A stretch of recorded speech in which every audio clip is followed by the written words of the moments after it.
be doing double kicks. So this kick can be done as actual a double kick, or this kick can be done as a fake. So what do I mean by a double kick? So double kick, we're actually going to do a front kick, bang, and then from here you've got a round kick. Now I can make contact on the front kick, and then immediately go into the round kick.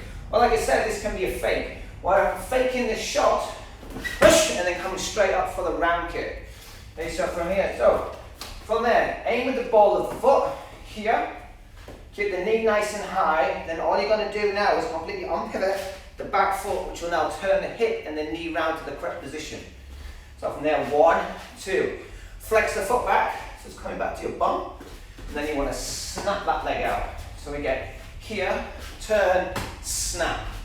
So from there, 1, and then snap. What you want to try to do with this is, on the snap, try not to go 1, 2, then kick, but get it that as you're pivoting, actually do the kick from there so you get more power.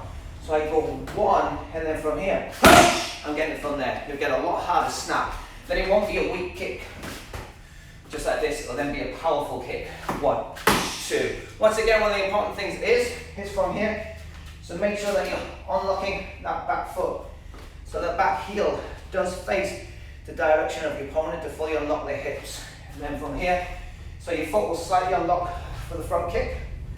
1, and then fully unlock for that round kick. So if I show you just without the front kick pad, I'm just going to hit on that one from there.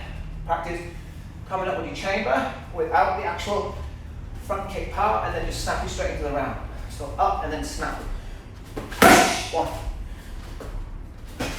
2, 3. So that has been your fake front kick to round kick.